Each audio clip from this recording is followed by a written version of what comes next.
Tonight, Ukraine's president says we're headed to World War III. Is he right? Are we doing anything about it? It's February 21st, and this is the Ezra Levant Show. This free episode of the Ezra Levant Show is brought to you by... I am speaking to you at a moment of grave crisis, when violent and fanatical men are attempting to destroy the unity and the freedom of Canada. But after weeks of dangerous and unlawful activities, after weeks of people being harassed in their neighborhoods and small businesses forced to close, As democracy flourishes in Canada, we don't always agree, and that's okay. because individual liberty is cherished in Canada. Our government will always defend freedom of expression and freedom of peaceful assembly. It has now been demonstrated to us by a few misguided persons After evidence of increased ideologically motivated violent extremism activity across the country, just how fragile a democratic society can be. it became clear that local and provincial authorities needed more tools to restore order and keep people safe. These are matters of the utmost gravity, and I want to tell you what the government is doing to deal with them. The federal government has invoked the Emergencies Act. The public's legitimate right to know why the government proclaimed an emergency and whether the actions it took were appropriate. It is our view that there was no justification whatsoever to invoke the Emergencies Act. It's so tough to watch. There's no reason for that. They were literally running the horses through the crowd. The police came straight to me and he targeted me and he took his gun of tear gas and he actually shot me directly in my legs. Was it worth invoking the Emergencies Act, ma'am, to trample on the rights and freedoms of Canadians? Why do you think excessive honking means that the government should strip citizens away from their rights? Our next and final witness is Prime Minister Justin Trudeau. Order à l'ordre.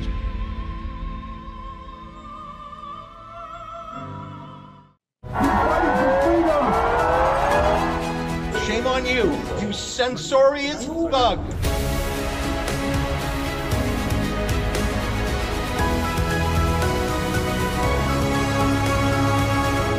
I really had never heard of it before. It's a security conference, a military conference. There's this one in Halifax, Canada, every year. There's one in Herzliya, Israel. And there was a big one this past week in Munich called the Munich Security Conference. And it just started popping up on my social media because they're really advertising this military get-together. Here's a video produced in conjunction with the conference promoting their war meeting. Take a look. Usually, there are demonstrations against weapons during the MSC.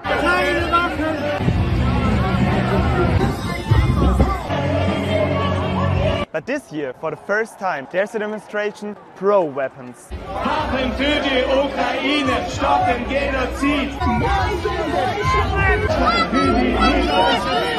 According to Infratest DMAP, a German research institute, 15% of the Germans are calling for war weapons for Ukraine. Ohne Waffen, wir können nicht siegen und leider nicht alle Leute verstehen das.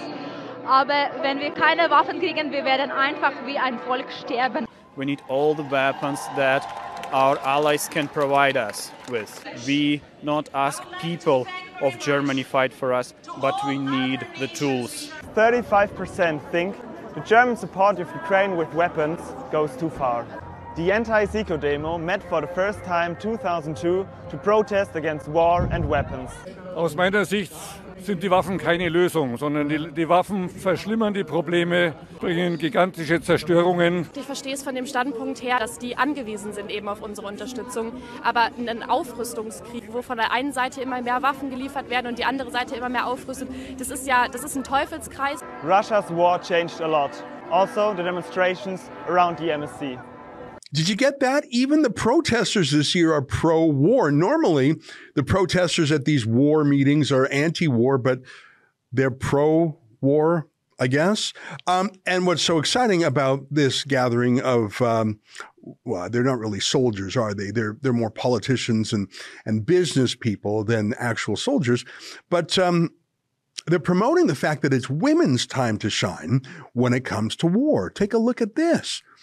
If you just start typing in Munich Security Conference into your social media, you'll get endless pictures of how the boss girls are totally in charge now that we're on the brink of World War III.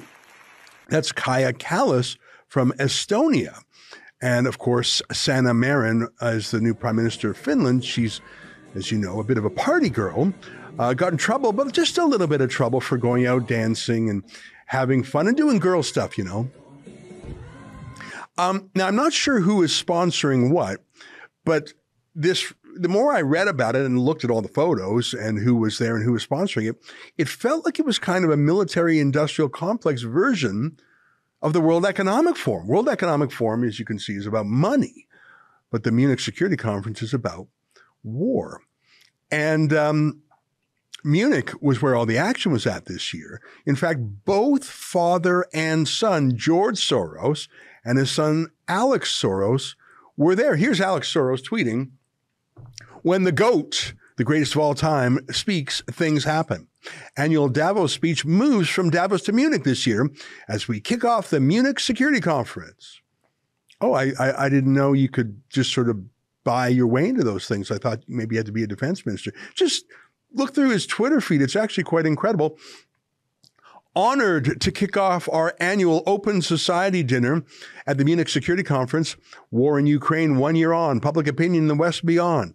Thanks to Speaker Pelosi and the heads of state, government, and policymakers that attended." So he's basically collecting politicians, not just Democrats, though, Republicans, too. Take a look at this one here. That's Cindy McCain.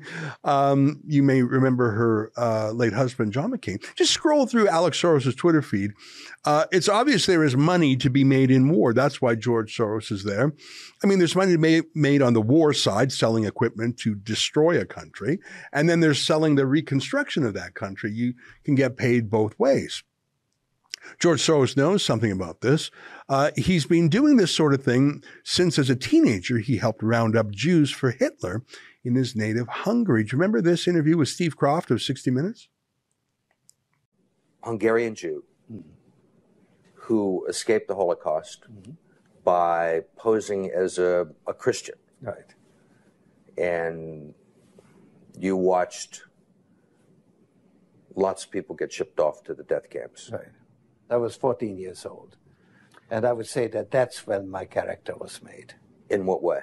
That one should think ahead, one should understand and anticipate events, and one is threatened. It was a tremendous threat of evil. I mean, it was a very personal experience of evil. My understanding is that you went out with this protector of yours who swore that you were his adopted godson. Yes, yes. Went out, in fact, and helped in the confiscation of property from the Jews. That's right.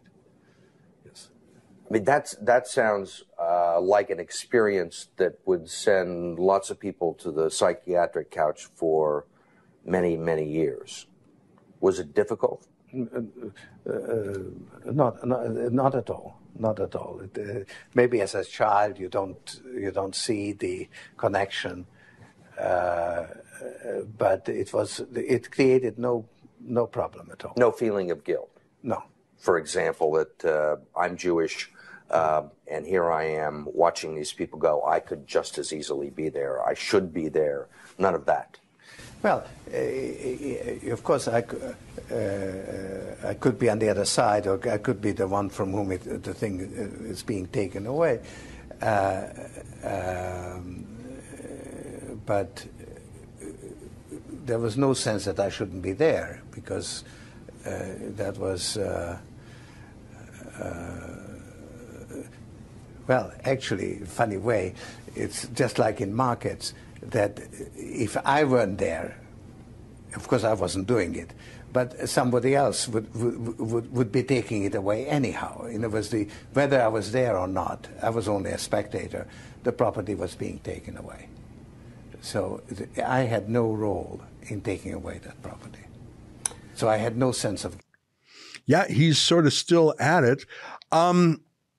You know, a lot of folks are sort of stoked.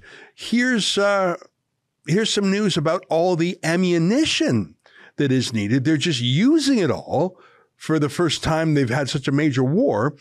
Here's Jan Stoltenberg of NATO talking about how they're actually using ammunition faster than factories can make it. Part of a race to increase the capacity of the defense industrial base. Doug Bush is the Army's head of acquisitions. Right now, we're meeting demand. Of course, I would want it to be faster. Everyone does. But there's a time factor. A year to 18 months is often what you're looking at. Bush says this is the greatest ramp up in military production, possibly going back to the Korean War. Early on, we realized we had to really put our foot all the way to the floor. The U.S. isn't at war with Russia, but that matters little to weapons manufacturers whose products are part of the fight. Our defense industrial base is still largely geared towards a peacetime environment and not towards a wartime or at least a quasi-wartime environment that we're now in. I said was that the current rate of ammunition consumption is higher, bigger than the current rate of production. That's a factual thing. But since we have been aware of that for some time, we have started to do something. We're not just sitting there idle and watching this happening. So that's the reason why we over several months have worked hard at NATO and also within the Rammstein format to ramp up production. That's the reason why we launched this out-of-circle extraordinary review of our stockpiles. Wow, you've got the attention of George Soros. He's an investor. He can see supply and demand. Everyone is so psyched up. And did you know that this Munich Security Conference has an official page called Partners and Sponsors? And if you look through it, as I have, you'll see there's plenty of weapons manufacturers, Raytheon, Lockheed Martin, other arms manufacturers. You can see George Soros's open societies there. Bill Gates is there. Google, Goldman Sachs, of course, McKinsey, of course, the Rockefeller brothers. Listen, folks, there is money to be made in war. Of course, the star of the whole thing, well, I'm not sure about the star, but the mascot, at least, is Joe Biden, who arrived on time, coordinating things perhaps, in Kiev, the capital of Ukraine. Now, take a look at this video here. Take a look.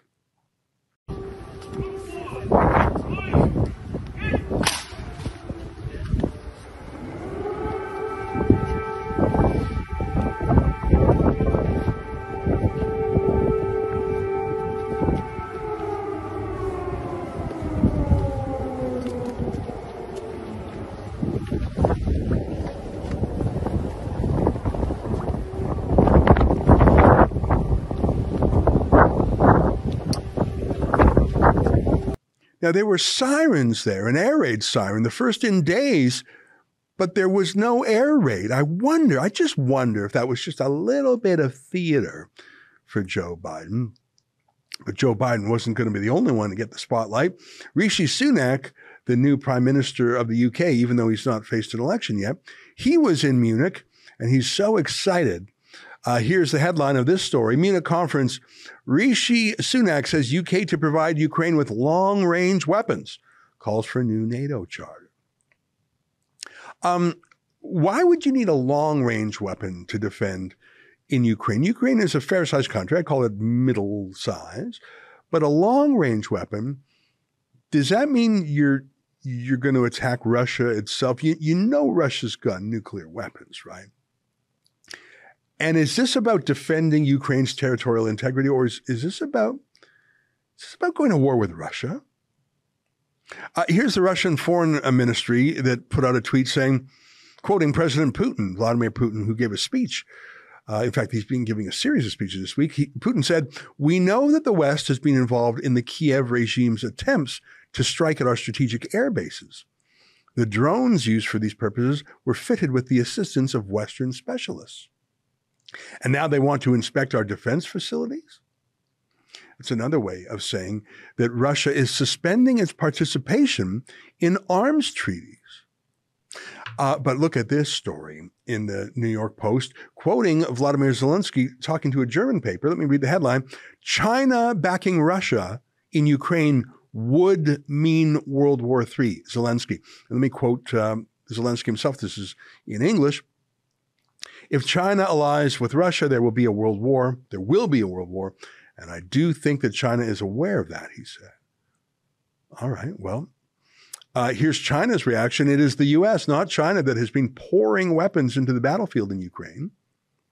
The U.S. is in no position to tell China what to do. China will never accept U.S. finger-pointing or coercion on China-Russia relations. What's interesting about that Chinese reaction is it was addressed to the United States, not to Vladimir Zelensky, because I think the Chinese have come to the analysis that Zelensky is not the decider here. Zelensky is the mascot. He's the actor. He literally was an actor and a comedian before becoming president. He's not the decider. The decider is the money man who's poured in more than $100 billion into Ukraine, who's overseeing that money, who's managing that money. Whoever is the answer to that question is the answer to who's making the decisions for Ukraine. And I don't think it's Vladimir Zelensky.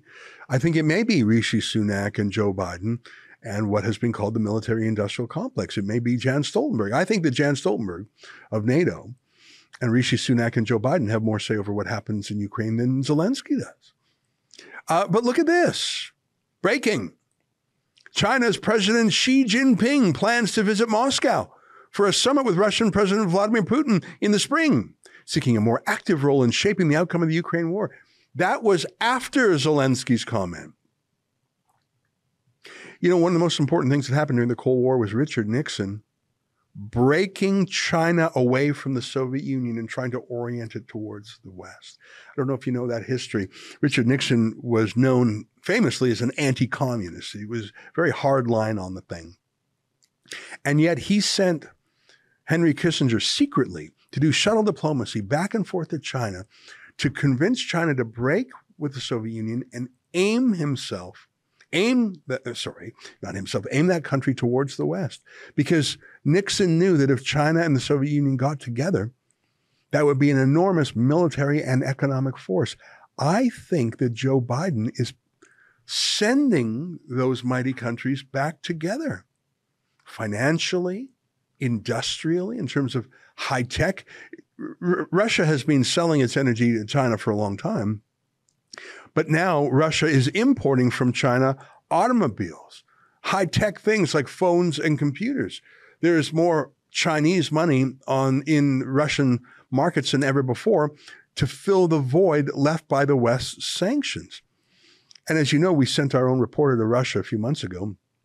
It doesn't feel like the Western sanctions are having a pinch in Russia, in part because Russia is so strong because of its energy wealth, but also in part because there are other forces in the world willing to fill that void. One question I have for you is, what's the end game here? What's the plan? What's the exit strategy? Well, in most wars, isn't the exit strategy to defeat the enemy? When the West got involved, when the Allies got involved in the Second World War, it wasn't to have a stalemate. It was a total unconditional victory over the Axis, total surrender, nothing given to them, no quarter given to them. In fact, to this day, there are American military bases in Japan, Italy, and Germany, the three Axis powers. To this day, America has a military base in all three of those countries. Total surrender. That's normally the plan in a war. In other cases, it's just to reduce a threat. What is the end game with Ukraine and Russia? If you listen to Vladimir Zelensky, he talks constantly about retaking Crimea, which has been annexed by Russia years ago, actually. And there's even talk about bringing the war to the Russian main country. As you saw there, Russia was referring to drone attacks within Russia. And there's been the attacks on that key bridge in Crimea, and of course the underwater attack on the Nord Stream pipeline. What is the end game? What's the plan? And is the plan of total victory even possible against Russia, which has a large conventional army, but more to the point, has more nuclear weapons than any other country in the world? And even if we think that perhaps they're rusted or not working, or that the operators are drunk, or that even 90% of Russian nuclear weapons don't work or would fail in some way. Well, that's still dozens of nuclear weapons that could, God forbid, explode in the West. What is the plan that Rishi Sunak has for his long-range weapons? What is the plan that Zelensky or whoever is backing him has for World War III? And what will they do if China and Russia simply don't follow along? Look at the jubilation at the Munich Security Council. Look at the advertisers, the sponsors. Look at the young women posing for the boss girl photos. They're very excited about this war, a war that will have women and children as the victims, but as men being the cannon fodder.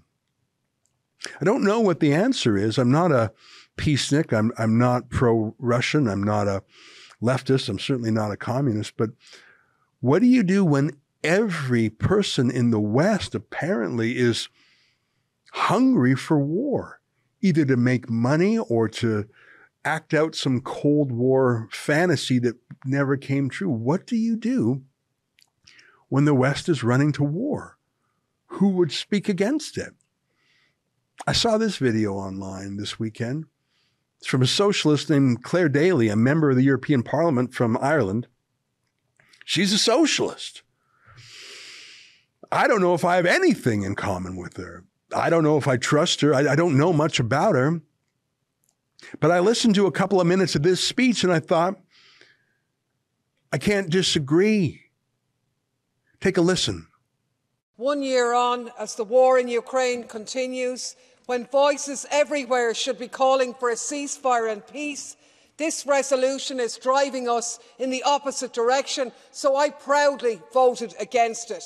It peddles the latest lie that this is not now about defending Ukraine, it's about Ukraine must win. What does that even mean? Last April, there was a deal on the table which would have seen Russia withdraw in return for Ukrainian non-NATO membership, but Ukraine's Western friends, killer clown Boris Johnson and NATO rocked into town and told them to keep fighting. The result? 6 cities devastated, 4 provinces illegally annexed, 108 billion euros in aid, which the people of Ukraine are going to have to pay back over decades, global food and energy crisis. Is this winning? Ordinary people don't win in wars.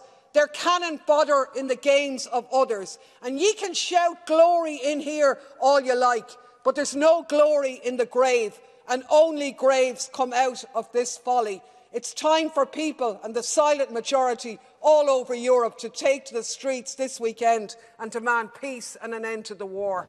Yeah, the problem with socialists like her is they don't have sponsors or advertisers willing to fly them to the Munich Security Conference now, do they? Stay with us for more. This free episode of the Ezra Levant Show is brought to you by... Hey guys, sorry to interrupt. I bet this interruption from me is kind of annoying. I mean, frankly, I don't want to be here either. I loved the show you're watching, and I'd be slightly bothered having some journalist pop in to disrupt my viewing. So if you don't want this to ever happen to you again and just have me or somebody else show up in the middle of your show, please consider becoming a subscriber to Rebel News Plus, where you will get early and ad-free access to incredible premium Rebel News content just like this. It's easy and cheaper than Netflix. Just go to rebelnewsplus.com to join today. Thanks. And back to the show.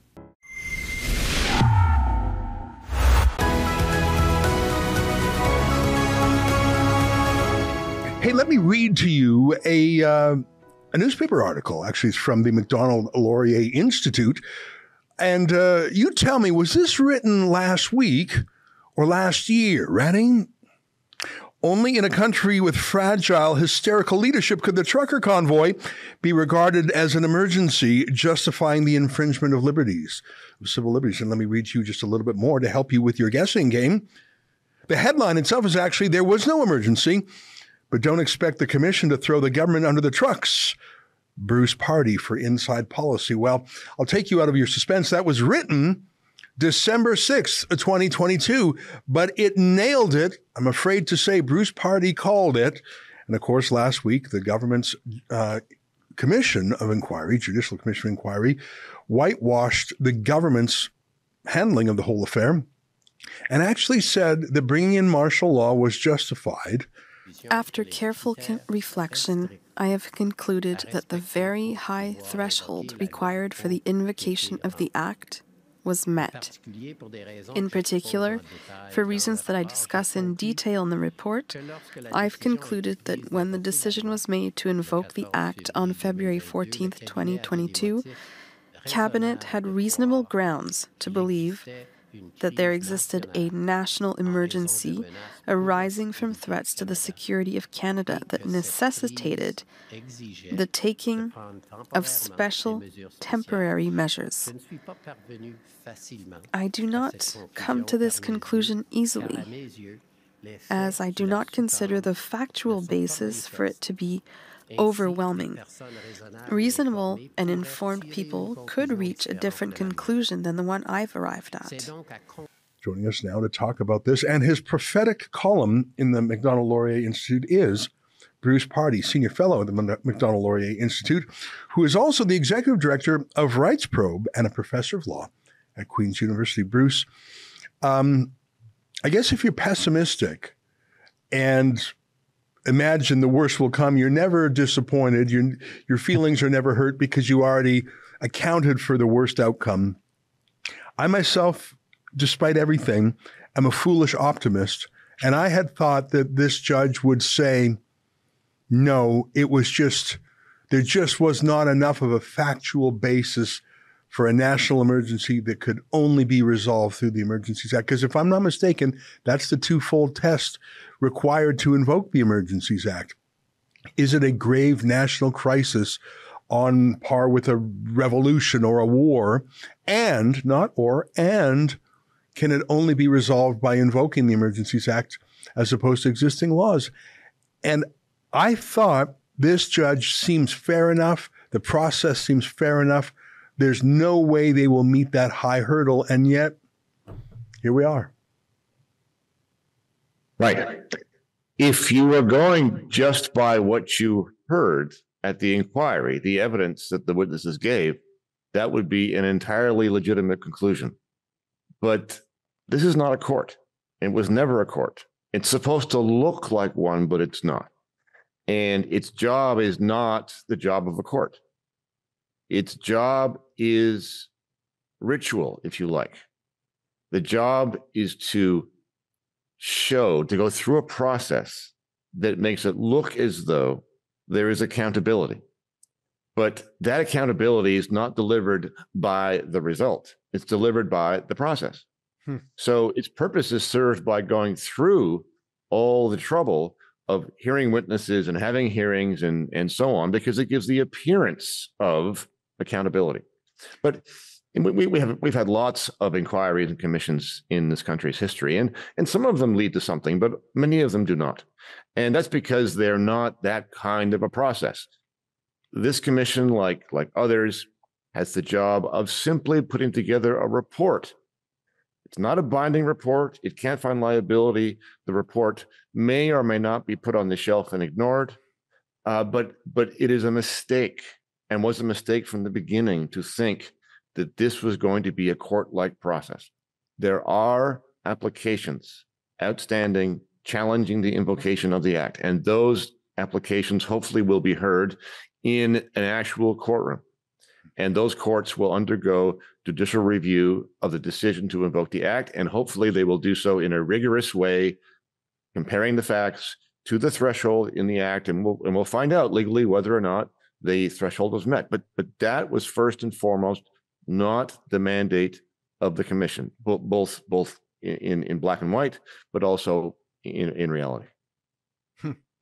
Well, I was fooled. And maybe it was my hope, maybe it was my romantic belief that part of our system isn't broken, that not every, in fact, there were some police chiefs who testified, not all of them, but most of them were, and you even had the attorneys general of other provinces testifying before this commission saying, look, We did not need this martial law. We did not ask for it.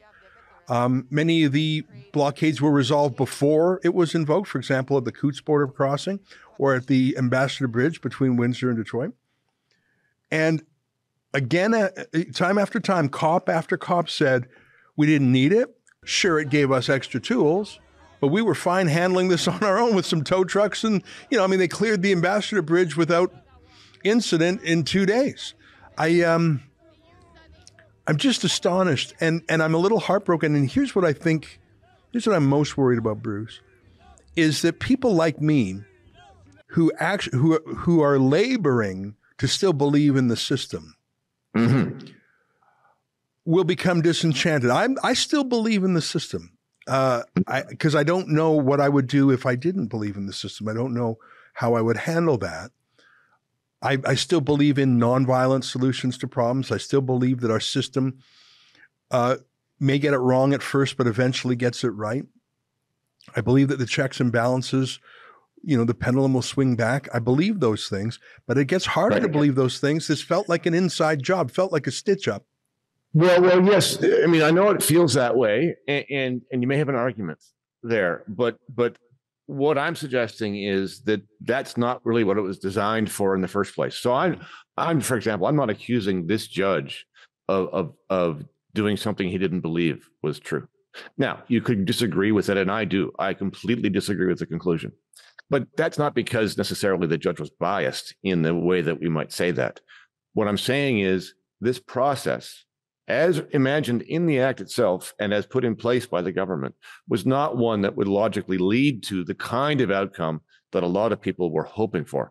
And as you say, if you had taken the trouble to watch the testimony over those weeks, there were some really interesting moments and some very good testimony, including by some of the police officers and officials that appeared. I was quite impressed with some of them, and they made the point that you referred to. And in particular, some of them were very specific about the fact that they, in their opinion, there was not the kind of violence that the government alleged that there was that justified the invocation of the act. There was one OPP officer in particular who said that in the context of the Ottawa convoy, he said that he found the lack of violence shocking. In that kind of situation, he would have expected violence, but there wasn't any. And so in that respect, and in the testimony of so many others, the justification based upon the use or threats of serious violence, which is one of the causes that the government itself cites in its invocation of the act, for my money, the evidence was simply not there. There were lots of references to violence. And one of the best, I think, was the acting Ottawa Police Chief Steve Bell, who testified of violence experienced by the local community during the convoy. But Brendan Miller, who was acting for the convoy, cross-examined him and asked him, well, what he meant. What do you mean? What do you mean by the violence felt by the local community? And the interim police chief said, well, I don't mean actual violence. I don't mean violence as defined in the criminal code. I mean the violence that people felt from the culmination of actions that the occupiers engaged in, like honking horns.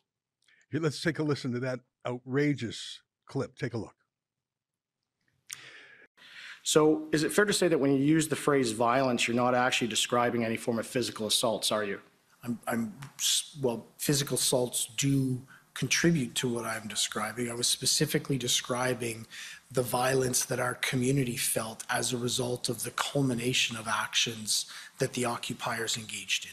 So the violence that they felt, not actual violence, is that what you're saying? That is correct. Not the criminal code definition of violence, but the violence that they felt by having incessant horns blared. Right. And by having trucks run 24/7 a day. Right. By having people intimidate them and follow them, and by having people rip masks off their head, by feeling sheltered in their homes. Well, thank you. I understand what you mean. But you're not talking about violence under Section 2 of the Emergencies Act, are you?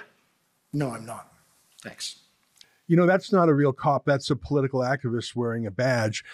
There was one government official that was sacked during this whole affair, and that was Chief Bell's predecessor, Chief Slowly, who, if I'm not mistaken, was the first black police chief in Ottawa, which generally is regarded as a progressive milestone. Like President Obama being the first black president was something that a lot of people took a lot of pride and joy in. The city of Ottawa celebrated when they had that milestone, which they thought was a sign of progress and inclusion.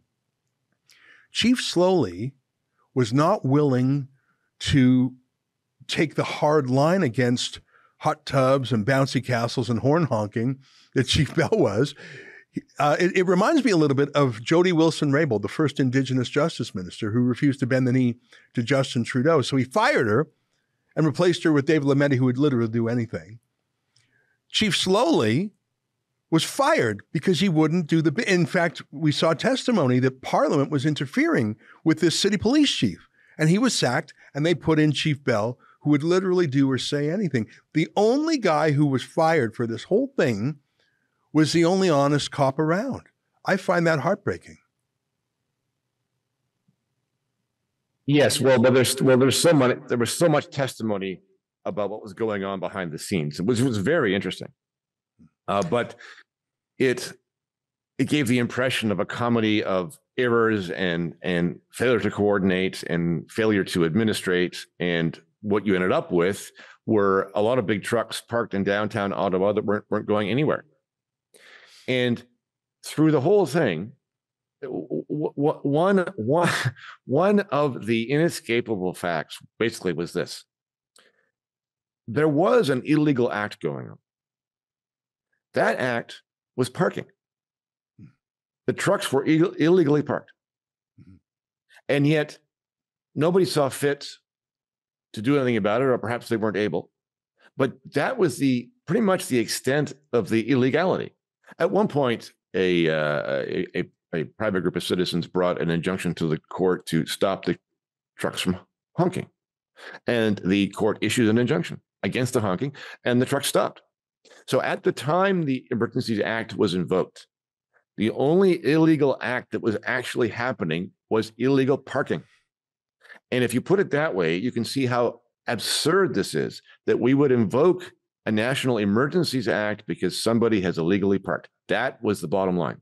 And the rest of it is simply sort of making stuff up about what might have happened if they didn't take action that they should have been able to take without invoking the act. In a sense, one of the messages that Rouleau delivers, maybe somewhat between the lines in his report, is this emergency situation, even if you want to call it that, occurred because of the failure of all these agencies together to act and coordinate and to administer properly, to do their job. In other words, if there was an emergency, it was created by the incompetence of those bodies. And lo and behold, if you create a situation of an emergency, I'm not accepting that it was one, but if you accept that it was, then that will serve now as a justification for invoking this act. Trudeau's own incompetence, his own inability to govern. I mean, he chooses his cabinet so obviously based on, TV metrics, who's, women, minorities. He's about everything other than substance and experience. I think that so much of the cabinet is actually controlled by the PMO that when, in this case, you had to have a defense minister doing defense things and a public safety minister doing public safety things. They in the case of Marco Mendocino, I remember there was testimony that his own staff wasn't even briefing him on, because they knew he wasn't actually the de facto public safety minister. There were serious plans and briefings being circulated, and they knew, why bother showing it to the cabinet minister? He's just a joke. But I don't know. I find it so frustrating. But what you're saying is exactly right. Their own incompetence, their own inability to deal with a parking crisis, turned it into a civil liberties bonfire. But there was one moment. There was one fascinating moment for me in February, right around the time that the act was being invoked, just afterwards, when Mendocino was doing a scrum, I believe, or a press conference. And he was asked by a reporter what the reason was that they were invoking the act. And, I believe the reporter said, do you have intelligence reports that there are weapons in the truck? And Mendocino said, well, no, it's not that. He said, the cause is rhetoric of an ideological position. Now, I think in that moment, he's probably telling the truth. Yeah. That was actually the real cause of the emergency. And it was an emergency, a political emergency for the government. Because what you had was a coming together of people of all different kinds who were together in their resolve that government policy was wrong. And that represented an ideological or political emergency for the government. Now, of course, that is not the kind of thing that the Emergencies Act is designed to respond to. So what they had to do instead is try and fit, the round peg into the square hole. But just imagine the implications. You've got an Emergency Act being invoked essentially on the basis of what people have said. In other words, on the basis of their speech. There's no violence. There's no threat of violence. Everything is fine except for the parking.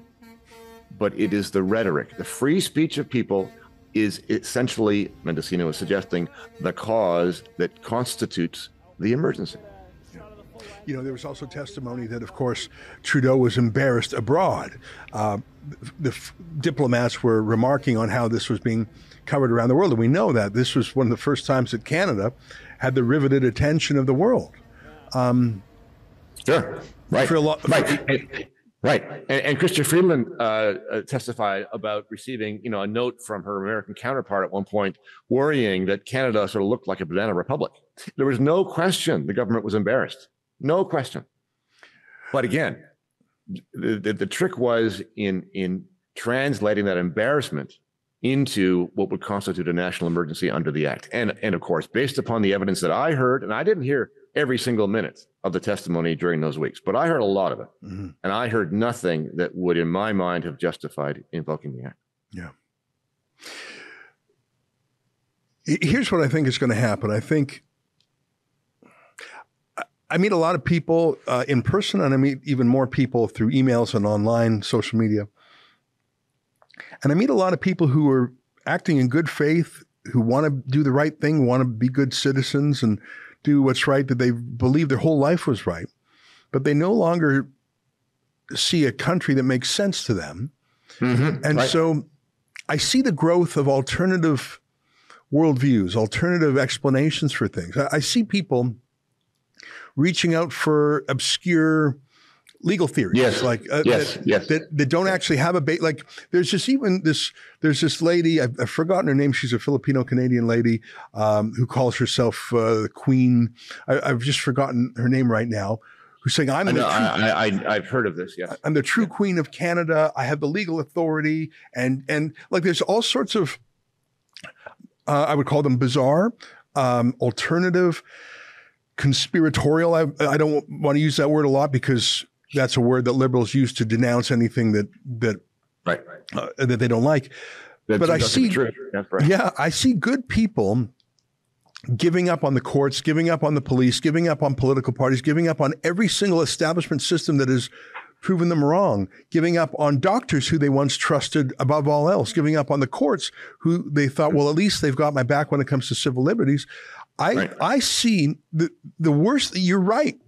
This Judge Rouleau, it was just sort of like at the airport, you have security theater and the masks were public health theater. It was for show, not for, and this judge was accountability theater. We'll go through the process. You'll expiate your emotions. Everyone will have their say and testify and we'll have a lot of attention. But at the end of the day, it's a foregone conclusion. And it's not really, as you say, it's not really a court case.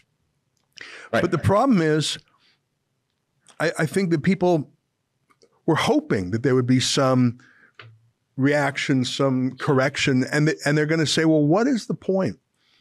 And who can be trusted and what can be trusted? And some people will just retreat into non-political lives. Some people will become sort of sullen, I think. But others will actively try and find an alternative explanation for this mad world we're in. And by the way, this madness, of them invoking martial law comes at the same time we've had other madnesses in this country. Lockdowns, curfews in Quebec. What's going on with World War III?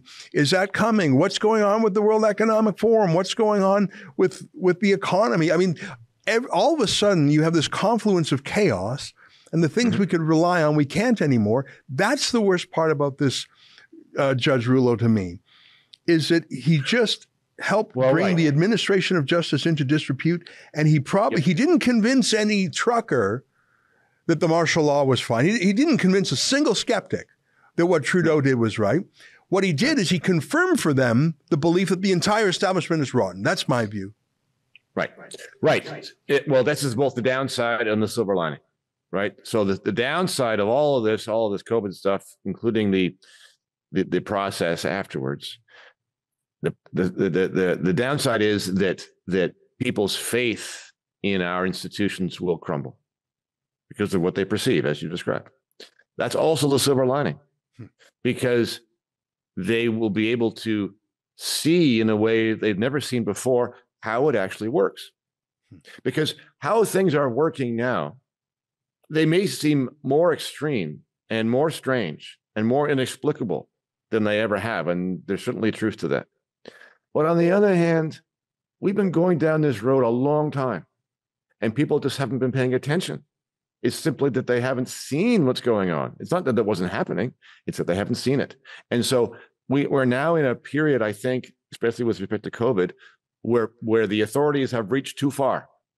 And it's apparent that they've reached too far. And people can see it now. And that is a good thing. Well, I hope you're right, because I tell you, Justin Trudeau certainly looks like a man who feels vindicated. Let me play you a clip when he was asked if he regretted talking about fringe minority. For about 5 seconds, it looks like he's going to say, yes, I regret it. But then watch this, Bruce. He then immediately rephrases it to say it again. To say, there's a small group of people who, and his accusation is quite telling. Right. He says they're spreading misinformation and disinformation. Again, ideas, rhetoric, peaceful words. So his justification is not violent acts, but their ideas are wrong. Right. But then he says that they're wrong deliberately. Now, I think Justin Trudeau's wrong most of the time, but I don't think he's deliberately wrong. I think I think once in a while he lies and does something deceptive, but most of the time it's just an ideology or a worldview that I think is wrong. But I'm not going to stand here and say most of the time Justin Trudeau is wrong and knows it and lies on purpose. I'm just not going to say that because I don't believe that. I think he does lie sometimes. Most politicians do. But Trudeau, when asked if he is sorry, obviously doesn't say I'm sorry or I apologize, rephrases the insult a second time, and actually accuses his opponents of knowingly and willfully lying to kill people. Here, watch this clip. Following today's report, do you have any regrets about calling Ottawa protesters a fringe minority? Yeah, I wish I had said that differently.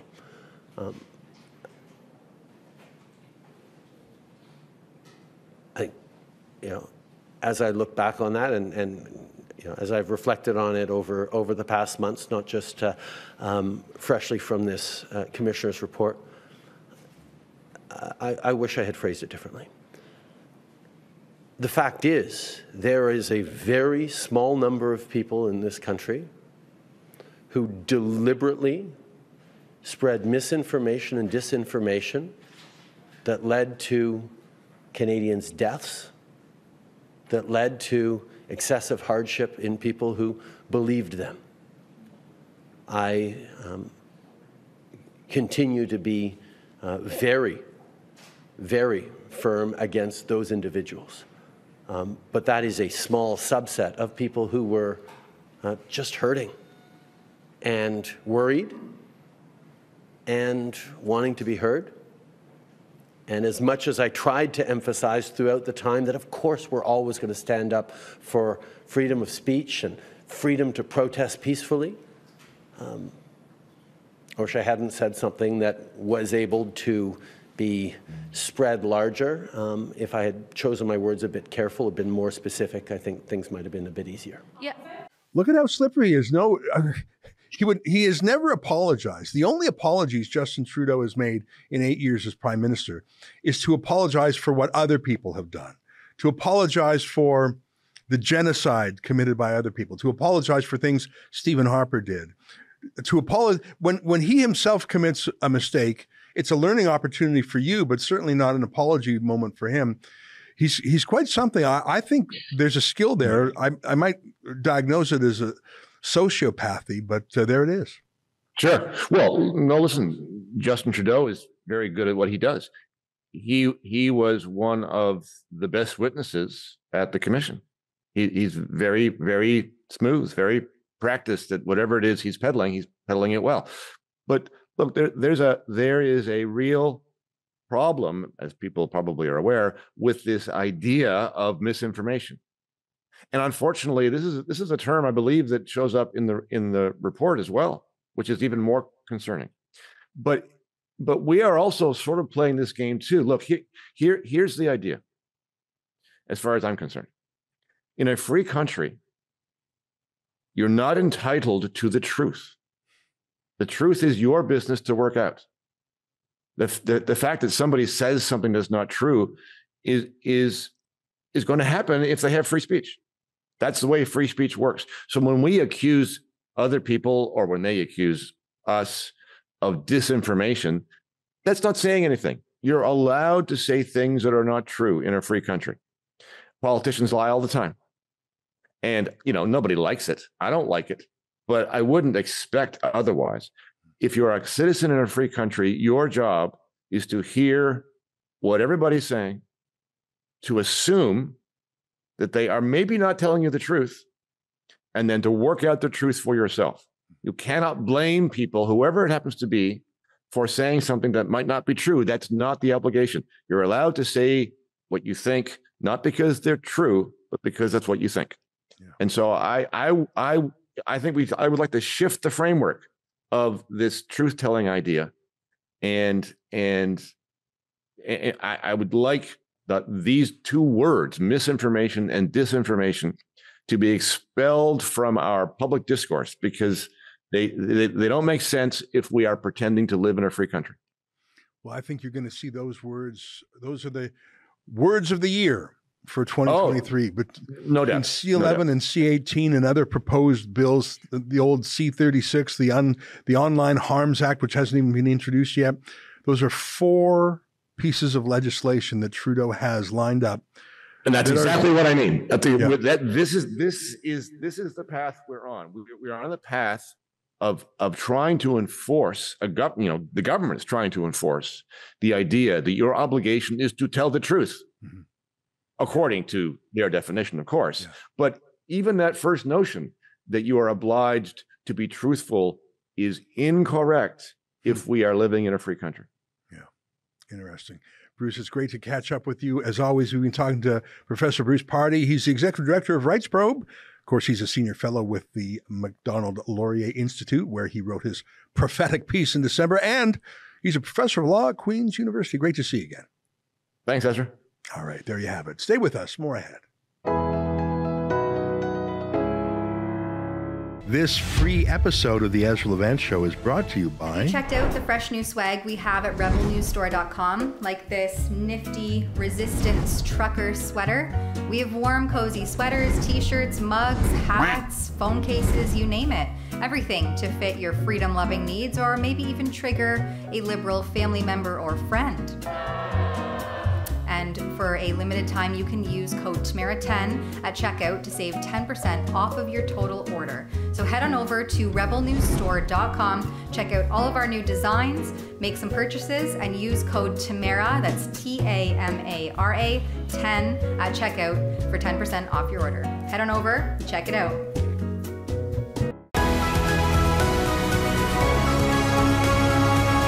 Hey, welcome back. Well, I don't mean to be depressing, but I think both of our main topics today were depressing. Listen, I think military equipment is cool and neat. I mean, the teenage boy within me still finds it amazing to look at fighter jets scorching through the sky and to look at the technology and sheer explosive power of weaponry. I think for all time, since the time we were hunters, people have found weapons interesting. Men and boys used to, and as you can see from the Munich Security Conference, apparently a lot of girls think it's pretty cool now too. That said, what are we doing escalating, having a brinksmanship game with Vladimir Putin and now Xi Jinping? Xi Jinping, who is going to Moscow to formalize an alliance, undoing one of the greatest successes of the Cold War, whatever else you think about it. Breaking China away from Russia was probably one of the reasons the Cold War ended when it did, rather than lingering on for decades more. Now, other things came about that, including China's economic prowess. But what are we doing pushing those two enormous powers back together? And what are we doing talking about long-range weapons to attack Russia in World War III? What are we doing? Shouldn't there at least be a parallel track for diplomacy? And is it too much to ask, what does the end of this story look like? Do you really think Russia's going to be defeated without using its nukes or Chinese conventional weapons? I literally do not know who is in charge, but maybe the answer was that list of sponsors and advertisers. This is the worst of times. Don't get me started about how depressing our friend Bruce Pardy was. I'm sure he's right on everything, which is what makes me so sad about it. But listen, we can't run away from these facts. We keep on fighting. We'll do our best. We'll shine a light of scrutiny on these issues, and that's why the Rebel is here, to tell the other side of the story. Until tomorrow, on behalf of all of us here, to you at home, good night, and keep fighting for freedom.